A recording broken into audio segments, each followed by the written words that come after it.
ನಾನೊಬ್ಬ ಜನಸ್ನೇಹಿ ಸಂಸದನಾಗಿ ನಿಮ್ಮೆಲ್ಲ ಕಷ್ಟ ಕಾರ್ಪಣ್ಯಗಳಲ್ಲಿ ನೋವು ನಲಿವುಗಳಲ್ಲಿ ಭಾಗಿಯಾಗ್ತೀನಿ ಅಂತ ಸಂಸದ ಶ್ರೇಯಸ್ ಪಟೇಲ್ ಆಶ್ವಾಸನೆ ನೀಡಿದ್ದಾರೆ. ಹಾಸನ ನಗರದ ಸವಿತಾ ಸಮಾಜದ ಸಭಾಂಗಣದಲ್ಲಿ ಇಂದು ನಡೆದ ಜಿಲ್ಲಾ ಸವಿತಾ ಸಮಾಜ ಸಹಕಾರ ಸಂಘದ ವಾರ್ಷಿಕ ಮಹಾಸಭೆ ಮತ್ತು ಪ್ರತಿಭಾ ಪುರಸ್ಕಾರ ಕಾರ್ಯಕ್ರಮದಲ್ಲಿ ಮುಖ್ಯ ಅತಿಥಿಯಾಗಿ ಅವರು ಭಾಗವಹಿಸಿದ್ರು. ಈ ವೇಳೆ ಮಾತನಾಡಿದ ಅವರು, ಸವಿತಾ ಸಮಾಜದಂತಹ ಸಣ್ಣ ಪುಟ್ಟ ಸಮುದಾಯಗಳನ್ನು ಮೇಲೆ ಎತ್ತುವಂತಹ ಕೆಲಸ ಮಾಡುವುದು ಜನಪ್ರತಿನಿಧಿಗಳ ಜವಾಬ್ದಾರಿಯಾಗಿದ್ದು, ಮುಂದಿನ ದಿನಗಳಲ್ಲಿ ಸವಿತಾ ಸಮಾಜಕ್ಕೆ ಇನ್ನೂ ಹೆಚ್ಚಿನ ಬಲ ತುಂಬುವ ಕಾರ್ಯಗಳನ್ನು ಮಾಡುವುದಾಗಿ ತಿಳಿಸಿದರು. ಇವತ್ತು ಒಂದು ಐತಿಹಾಸಿಕ ದಿನ ಅಂತಾನೆ ಹೇಳ್ಬೋದು.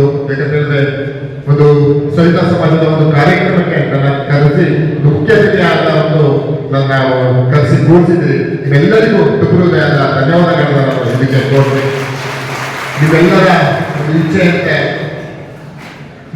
ಒಂದು ಇಚ್ಛೆಯಂತೆ ನಿಮ್ಮ ಸಲಹೆ ಸಹಕಾರದೊಂದಿಗೆ ನನ್ನ ಸಂಸದನಾಗಿ ನೀವು ಆಯ್ಕೆ ಮಾಡಿರ್ತೀರಿ. ಖಂಡಿತವಾಗಿಯೂ ನೀವು ಕೊಟ್ಟಿರುವ ಒಂದೊಂದಕ್ಕೂ ಪ್ರಾಮಾಣಿಕವಾಗಿ ಏನು ನಮ್ಮ ವೇಣುಗೋಪಾಲನ್ ಅವರ ಹೇಳಿದ್ರೆ ಮಾರ್ಗಸೂಚಿ ಏನೇನು ಹೇಳಿದ್ರೆ ಆ ರೀತಿ ಪ್ರಾಮಾಣಿಕವಾಗಿ ಹೇಳ್ಕೊಳ್ಳೋದೇ ಕೆಲಸವನ್ನು ನಾನು ಮಾಡ್ತೀನಿ ಅಂತ ಹೇಳ್ಬಾರ್ದು.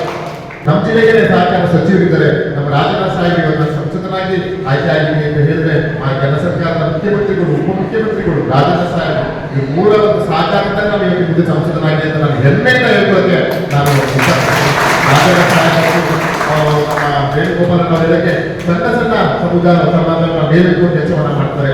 ಏನಾದವ್ರಿಗೆ ಅನ್ಯಾಯ ಆಗ್ತದೆ ಖಂಡಿತ ಬೆಂಗಳೂರು ಏಕೈಕ ಪಕ್ಷಾತೀತ ನಾಯಕ ಅಂತ ಹೇಳಿದ್ರೆ ಅದು ರಾಜನಾಥ್ ಸಾಹೇಬ್ ಅಂತ ಹೇಳ್ಬೋದು.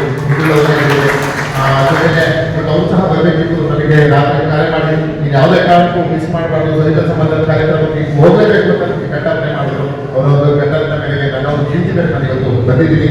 ಎಲ್ಲ ಸಹಾಯಕ ಸಹಕಾರ ನಮ್ಮ ನಿಧಿ ಅಂತ ಹೇಳ್ತಾ ವೇಣುಗೋಪಾಲನ್ ಅವರು ಮುಂದೆ ನಿಂತ್ಕೊಳ್ಳಿ ಮತ್ತೆ ಶಾಸಕರಾಗಿ ಮತ್ತೆ ನಮಗೆಲ್ಲ ಅನುದಾನ ಕೊಡುವಂತ ಬಂದುವಂತ ಮಾತಾಡ್ತೀನಿ. ಎಲ್ಲರಿಗೂ ಧನ್ಯವಾದಗಳು. ಎಲ್ಲರಿಗೂ